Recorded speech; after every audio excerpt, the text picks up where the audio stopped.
মাওলানা Jalaluddin Rumi বলেন, তুমি যদি আল্লাহ পাকের সান্নিধ্য লাভের ইচ্ছা পোষণ করো তাহলে আউলিয়া কেরামের দরবারে বসে যাও। আল্লাহর নৈকট্য লাভের ইচ্ছায় আমরা চলে গেলাম সিরাজ শাহর দরবার শরীফে। যদিও এখানে প্রতি বছর ফেব্রুয়ারি মাসের প্রথম সপ্তাহের বৃহস্পতিবার ও শুক্রবার ওরস হয়ে থাকে, কিন্তু আমরা ওরস ছাড়াই চলে গেলাম।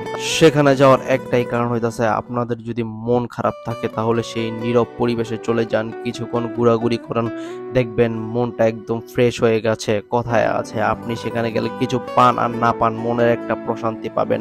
আর দরবার শরীফটা এত সুন্দর যে এই দরবার শরীফটা পুরোপুরি প্রাকৃতিক সৌন্দর্যে ভরপুর, চারদিকে সবুজ শস্য শ্যামলা, আর এখানে অনেকগুলা গাছ রয়েছে, তার মধ্যে একটা আম গাছও রয়েছে যেখানে প্রচুর পরিমাণে আম রয়েছে। আর সেখানে যাওয়ার পর আমি আর আমার ছোট ভাই সাফন দুজনে মিলে ইসলামিক বিষয় নিয়ে আলাপ আলোচনা করতেছিলাম। আর পাশেই দেখলাম লেখা আছে সিরাজ শাহ ওরস হইতেছে প্রতি বছর ফেব্রুয়ারি মাসের প্রথম সপ্তাহের বৃহস্পতিবার ও শুক্রবার। আর এখানে আমরা দেখতে পাইতেছি একটা পাঠাগার, কিন্তু এই পাঠাগারে এখন আমরা ঢুকবো না, পাঠাগারে আমরা ঢুকবো পরবর্তীতে। আর পাঠাগারের পাশে একটা মসজিদ রয়েছে সুন্দর, যেখানে নাকি মেয়েদের নামাজের ব্যবস্থা রয়েছে।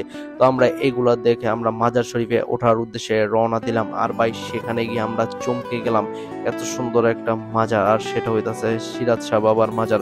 তো সেখানে গিয়ে আমরা জিয়ারত করার উদ্দেশ্যে ঢুকে পড়লাম, আর ঢুকে চারদিকটা ঘুরলাম।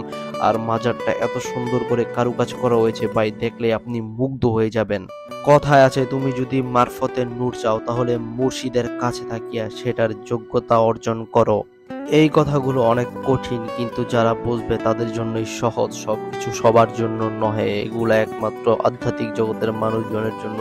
তো আমি আর আমার ভাই সাফন আমরা মাজার শরীফের বিভিন্ন জায়গায় ঘোরাঘুরি করতেছিলাম, কিন্তু দেখতে পাইলাম এই জায়গাটা পুরোপুরি খালি। পরবর্তীতে জানতে পারলাম এখানে তাদের কেউর হয়তো মাজার শরীফ করা হবে, বা তারা কেউ স্থান পরিবর্তন করে তাদের এই জায়গায় দাফন করা হবে। ঘোরাঘুরির সাথে সাথে আমরা বিভিন্ন বিষয় নিয়ে আলোচনা করতেছিলাম ইসলামিক। তো এগুলা শেষে আমরা নিচে দেখতে পাইলাম অনেক সুন্দর লাগতেছে জায়গাটা।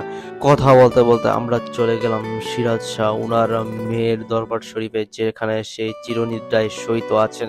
আসলে বলা হয় যারা পীর আউলিয়া তারা কখনো মৃত্যুবরণ করে না, তারা স্থান পরিবর্তন করে। ঘুরতে ঘুরতে চলে গেলাম আমরা হইতেছে একটা পুকুর পাড়ে। আর এখানে বিভিন্ন ধরনের মাছের চাষ করা হয়, যারা এখানের মুড়িদান আছে তাদেরকে এই মাছগুলা দেওয়া হয়, বা তাদেরকে রান্না করে বিভিন্ন উৎসবের সময় এখানে খাওয়া দাওয়া করানো হয়।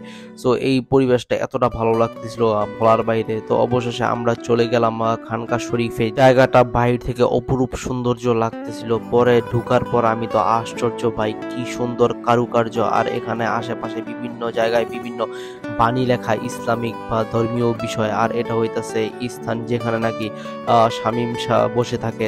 বর্তমানে আমরা যে স্থানটায় আছি এটা হইতাছে ছেলেদের স্থান, আর এখন যেখানে আছি সেটা হইতাছে মেয়েদের স্থান। অনেকেই বলে থাকেন যে এখানে ছেলে মেয়ে একসাথে থাকে বা একসাথে সবকিছু করে, কিন্তু আসলে আপনাদের ধারণা ভুল। আপনারা যদি এখানে না আসেন তাহলে বুঝতেই পারবেন না। এখানে ছেলেদের স্থান আর মেয়েদের স্থান পুরোপুরি আলাদা। ছেলে আর মেয়ে একজন আরেকজনকে দেখতে পারে না, মাঝখান দিয়ে আয়নার মতো একটা দেওয়াল আছে।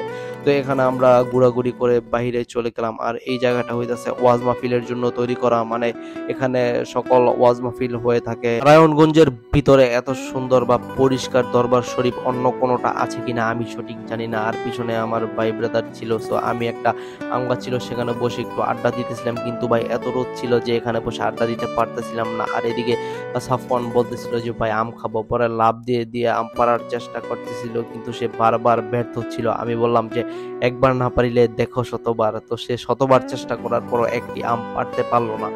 আম না পারতে পারার অন্যতম একটা কারণ হইতাছে এই আম তার রিজিকে নাই, সে তাই পায় নাই। সো আমরা এখানে দেখতে পেতেছি সুন্দর করে লেখা আছে কি কি পারে এই দরবার শরীফে দেখা সাক্ষাৎ করা যায় শামীম শাহর সাথে। সো এইটা হইতাছে লাইব্রেরি।